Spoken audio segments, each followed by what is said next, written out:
OPD တစ်ခုကိုတင်ကဘယ်လို့မှပြောမထားဘူးဒါပေမဲ့တယောက်ယောက်ကသိနေတယ်ဆိုရင်ဘယ်လိုလုပ်မလဲ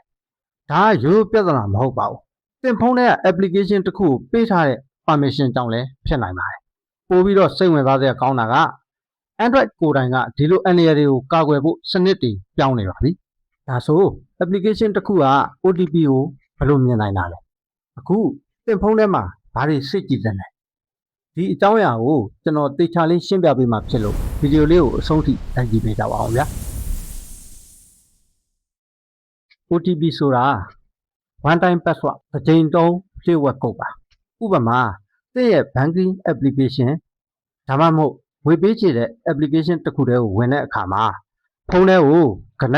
6လုံးပါတဲ့ကုတ်တစ်ခုရောက်လာတတ်ပါတယ်အများစုက OTP ရောက်လာပြီဆိုရင်ဒီကုတ်ကိုဘယ်သူမှမပြောရင်လုံုံပြီလို့ထင်တတ်ကြပါတယ်တကယ်တော့အဲ့ဒါတစ်ခုတည်းနဲ့မလုံလောက်ပါဘူးဘာလို့လဲဆိုတော့သင်ကိုယ်တိုင် OTP ကိုမပြောဘဲနဲ့ဖုန်းထဲကတခြား application တစ်ခုကအဲ့ဒီကုတ်ကိုမြင်နိုင်တဲ့အချိန်လေးရှိနေလို့ပါဒါပေမဲ့ application တစ်ခုကဖုန်းထဲက SMS ကိုဘယ်လိုမြင်နိုင်တာလဲအဲ့ဒီနေရာမှာ permission ဆိုတဲ့အကြောင်းကိုထည့်ပြောရပါမယ်ဖုန်းထဲမှာ application တစ်ခု install လုပ်လိုက်တိုင်းတချို့ application တွေက camera microphone location SMS စတဲ့ခွင့်ပြုချက်တွေတောင်းတတ်ပါတယ်ဥပမာ camera application က camera permission တောင်းတာသဘာဝကျပါတယ်ဒါပေမဲ့ game တစ်ခုကမင်းရဲ့ SMS ကိုဖတ်ခွင့်တောင်းလာရင်ဟောဘယ်လိုလုပ်မလဲအဲ့ဒီနေရာမှာခဏစဉ်းစားသင့်ပါတယ်ဘာကြောင့် game ကသင်ရဲ့ SMS ကိုလိုတာလဲဘာကြောင့်ဓာတ်ပုံပြင်တဲ့ application ကသင်ရဲ့ notification တွေကိုကြည့်ခွင့်တောင်းတာလဲ permission တစ်ခုစီတိုင်းမှာအနေရရှိတယ်လို့ဆိုလိုတာတော့မဟုတ်ပါဘူးအရေးကြီးတာက application ရဲ့လုံဆောင်ချက်နဲ့ permission ကကိုက်ညီရလားဆိုတာကိုသိထားဖို့လိုပါတယ်ဒါပေမဲ့ဒီတက်ပိုးပြီးသတိထားရမယ့် permission တစ်ခုရှိပါသေးတယ်အဲ့ဒါကတော့ accessibility permission ပါမူလရည်ရွယ်ချက်ကဖုန်းအသုံးပြုရမှာအကူအညီလိုအပ်တဲ့လူတွေအတွက်အဆင်ပြေအောင်ပြုလုပ်ပေးတဲ့စနစ်ဖြစ်ပါတယ်ဒါပေမဲ့မကောင်းတဲ့ application တွေကဒီလိုခွင့်ပြုချက်တွေကိုမသင့်တော်တဲ့နည်းလမ်းနဲ့အသုံးချနိုင်ပါတယ် application တစ်ခုကိုဒီလို permission ပေးလိုက်မိရင်ဖုန်း screen ပေါ်မှာဖြစ်နေတဲ့လုံဆောင်ချက်တွေကိုပုံမူကျပြန့်စွာဝင်ရောက်နိုင်တဲ့အခွင့်အရေးရလာနိုင်ပါတယ်ဒါကြောင့်မသိတဲ့ application တစ်ခုက permission တောင်းလာတဲ့အခါအလောက်ကိုအလွယ်တကူမနှိပ်လိုက်ပါနဲ့အထူးသဖြင့်တယောက်ကဖုန်းဆက်ပြီးတော့ဒီ application လေး install လုပ်ပါဒီ permission လေးဖွင့်ပေးပါလို့ပြောလာရင်ပို့ပြီးသတိထားရပါမယ်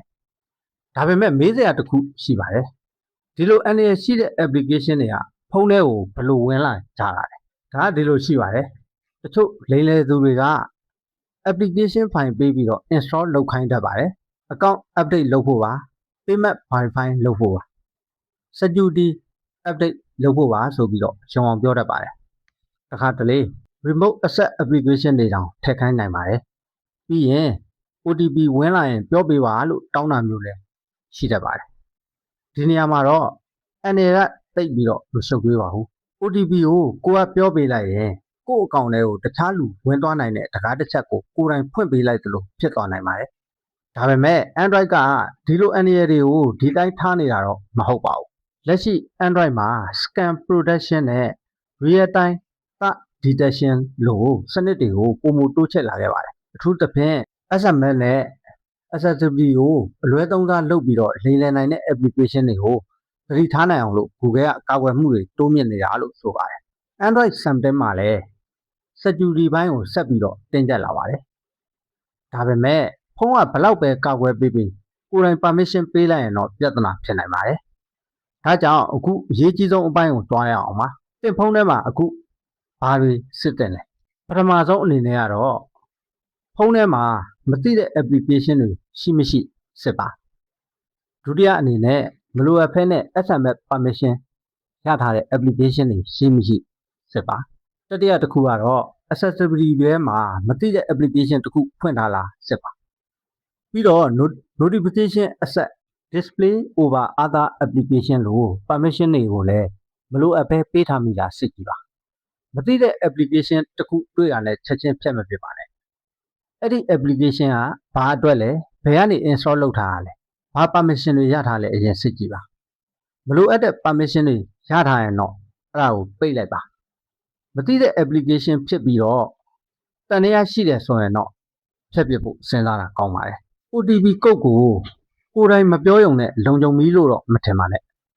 ဒီနေ့ခေတ်မှာကိုဖုန်းထဲကိုဘယ် application တွေထည့်ထားလဲဘာ permission တွေပေးထားလဲဆိုတာကလည်းအရေးကြီးပါတယ်ဒီဗီဒီယိုကမိတ်ဆွေတို့အတွက်အသုံးဝင်နေဆိုရင်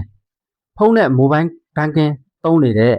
မိဘတွေညီကိုမောင်နှမတွေတငယ်ချင်းတွေကို share လုပ်ပေးပါတခါတလေကိုသိထားတဲ့အချက်လေးတစ်ခုကကိုချစ်ရတဲ့လူတစ်ယောက်ရဲ့ငွေတွေကိုဆုံးရှုံးမသွားအောင်ကာကွယ်ပေးနိုင်ပါတယ်သင်ဖုန်းထဲမှာမသိတဲ့ application ဒါမှမဟုတ်ထူးဆန်းတဲ့ permission တွေတွေ့ဘူးရင်လည်း comment မှာပြောပြခဲ့ပေးပါဦး